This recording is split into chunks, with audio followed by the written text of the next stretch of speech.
You're itching, man. Just come on up. It's fine. Okay. When I'm in half guard, I'm looking for the Kimura. Here, I'll return so everybody can kind of. When I'm in half guard, I'm looking for the Kimura when the hand is on this side of my body and the head is on this side of my body. Okay? If the head's over here, in this situation, I'm not looking for the Kimura because the head's in the way. Okay? I need to get on this side, so sometimes that arm can be a frame to keep it over there. And I can look for the wrist here. If the arm was on this side of the body and the head's on that side of the body, no Kimura. When the head and arm are on opposite sides of my body, that's the ideal time to look for the Kimura. Okay. Hand goes to the wrist, come up on my elbow, connect to my own wrist. Okay, we're going to keep it super simple at first. He's not hiding his arm. He's lifted out. His knee's tucked a little bit too close. He hasn't been able to put his hand inside his knee. So now what I need to do is pull his elbow in tight, hug his elbow into my body, start shifting to my back and moving my hips underneath him, and then rotating his hand behind his head, okay? I don't want to let his arm start to get away from my body because he'll straighten and circle. I'll lose it. I'll have to then transition to the back. I hug the elbow in tight, rotate the palm towards the back of his head. Okay. Space framing the head. And then I slide down to the wrist, slide over the tricep, grab my own wrist, fall back, hug his arm, shrimp underneath him, and rotate his palm behind his head. Now, a lot of people here are gonna try to roll. Okay, some people will get stuck, won't know how to roll, and they'll just tap. Other people pay attention to where Jordan's looking. Where's Jordan looking? Towards my legs. It's gonna allow him to roll. If he was looking towards my head, he's not gonna be able to roll without hurting his neck. He looks towards my legs. And as I crank on his arm, he just does a shoulder roll over the top, okay? If I don't know how to connect and follow, I could lose him here. So that would be the next step. Connect and follow. We're gonna start there. We're just gonna do the Kimura from half guard, get a few taps, and then the other person's gonna practice rolling out. You don't need to follow them right now.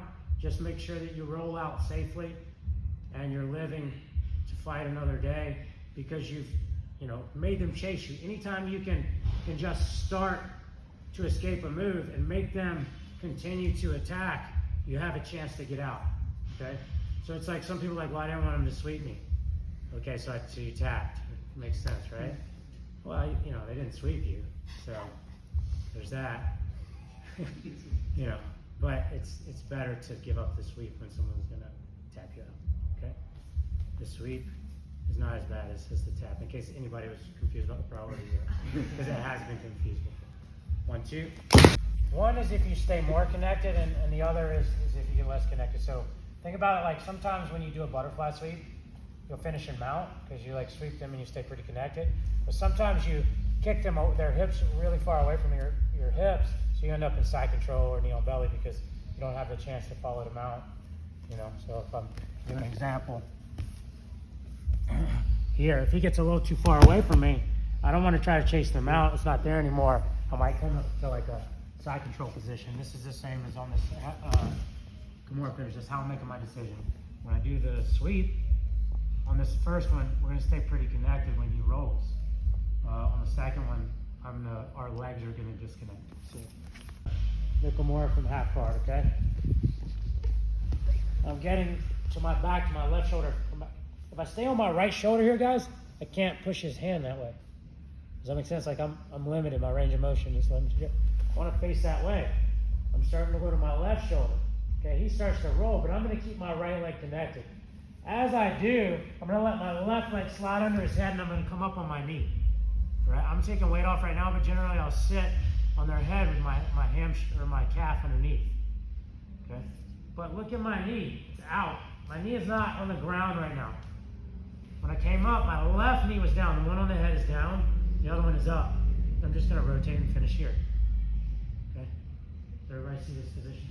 Knees in the hip, foot's on the floor. Knees on the floor, and I'm over the head. It feels a lot like you're finishing from the north-south position. Your legs. Okay, so I have let's say I'm blocking the cross face here. I'm gonna have my frame on the head. taking his hand behind his head, he rolls. I follow. My heel is still on his back of his knee over here. See, my leg's still between his legs. I didn't take it out. And as I'm coming up, my knee goes on this side of his head. Look. And I finish here. My knee's in the hip, foot's on the floor, knees on the floor, hovering the head, rotate and finish. The last thing I'll say as I come up is I'm posting on my left elbow. So this elbow, you'll notice, will help me come up here. Let's just start from the beginning. When I come up, you see I'm kind of posting on my left elbow here to help me get up. Slide under the head, posture up, bring his elbow with me and rotate and finish. That's the first way we're going to follow. We're going to do that one first, and then the next one we're going to give you a different option when the half guard gets disconnected and you're not able to come up to the same position we were in just now. 1, 2. You can get out of it, but like you're going to have more steps. Yeah. Watch my left leg. This one's my left leg. Focus on that one this time. Okay. Look. Go, keep going. Keep going. You see? Look at my left leg. What's the problem here? Wrong side of the head. Yeah, I left it in front. So now I'm going to end up having to use this shin to help like work this leg out, and I'm going to lose that position. So I want my left leg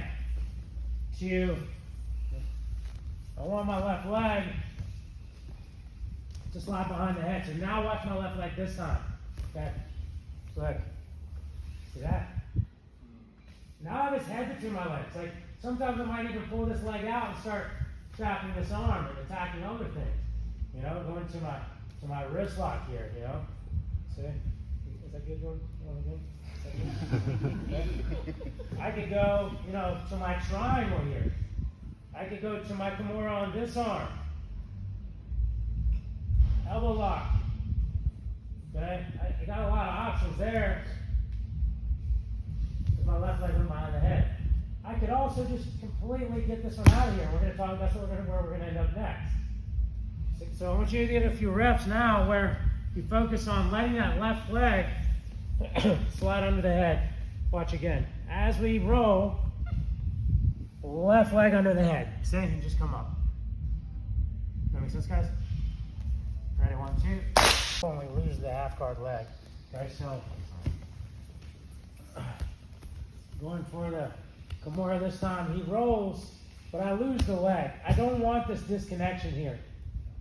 So as soon as I feel that he's rolling out of my legs, of my connection with my legs, I'm going to punch his hand towards his belt, right?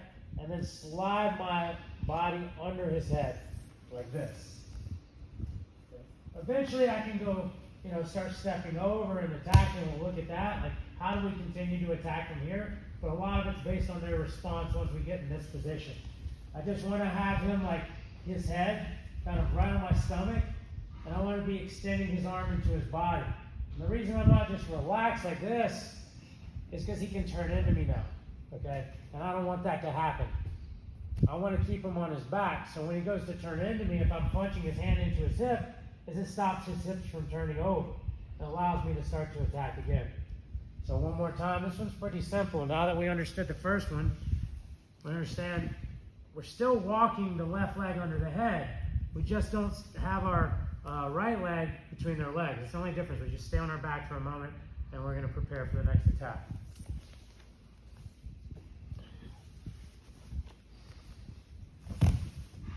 Again, prioritize punching the hand into the belly and limiting their ability to turn into you. Okay. Any questions? Just going to get a few reps there, and then we're going to start attacking from that position. 1, 2. There. They're like a little nervous. They don't know what to do. They're just like frozen, and they just keep their back flat on the mat, or they try to turn into you. They're only going to be able to turn one way. Okay, really 3. The third one would be they bridge into you because they don't want you to move around. Okay, so option 1.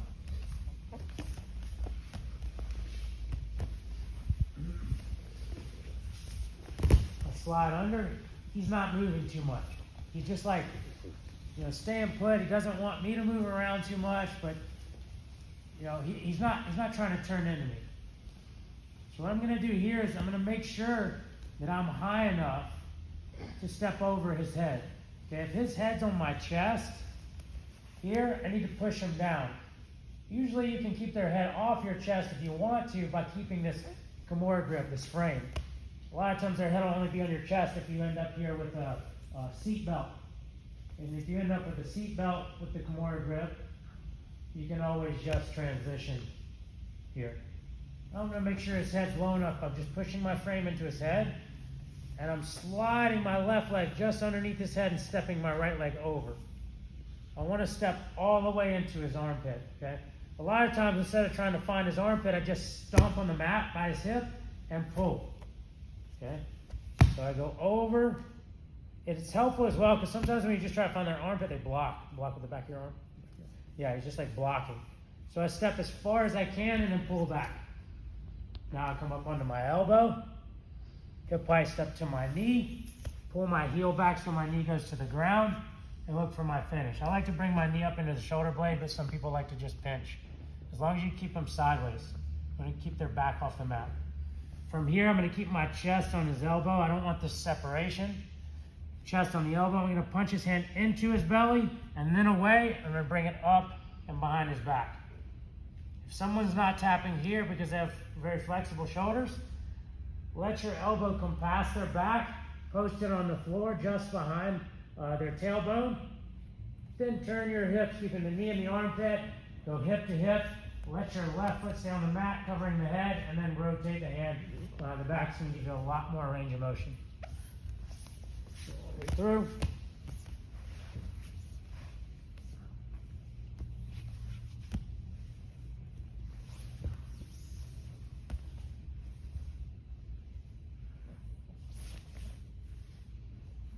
Any questions? Start from the beginning.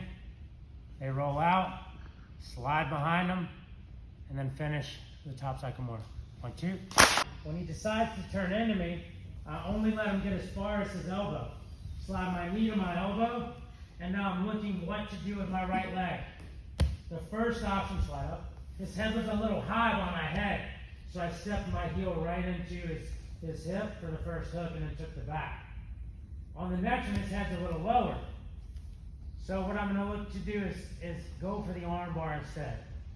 Arm bar or reverse triangle. So I'll step over.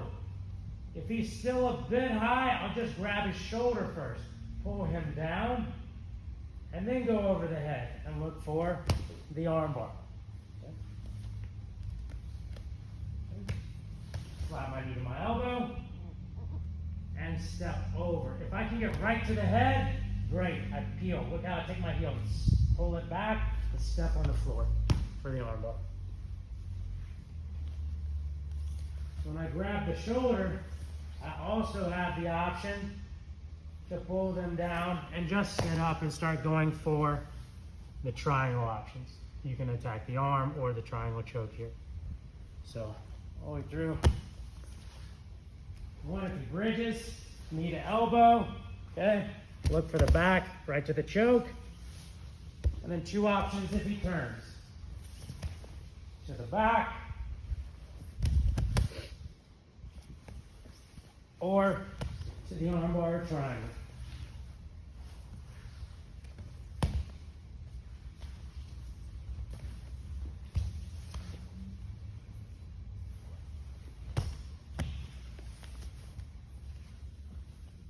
Do the shot. 1, 2. On things that could go wrong, right? So I started going for the Kimura here. The hand was outside. Put your hand on the floor. Okay. I came up, but then as I started to try to bring it back behind his back, he hides it in his inner thigh. Grabs kind of his hamstring here, right? So now it's stuck. I've got to figure out, ways to get this out of there. He might stay here, right? If he stays here, I can figure out a way to pry it out.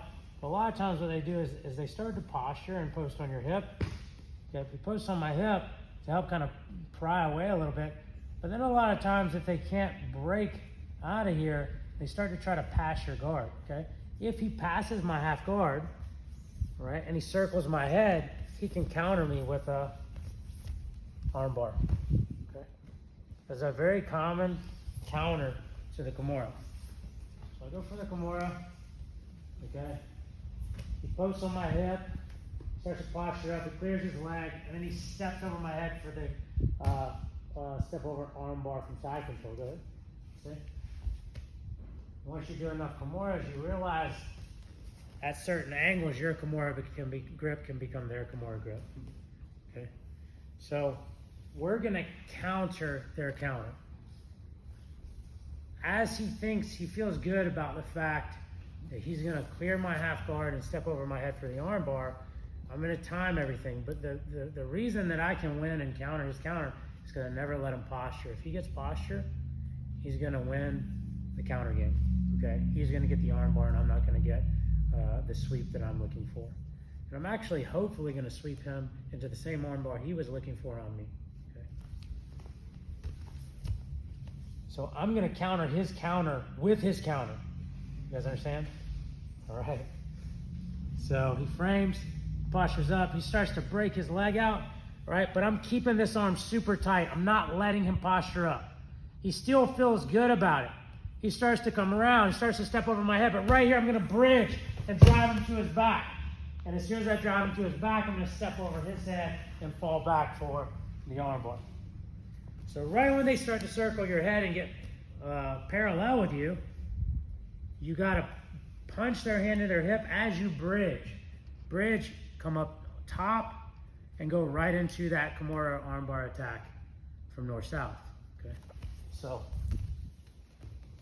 Jordan's breaking free. He starts to circle my head right here, okay?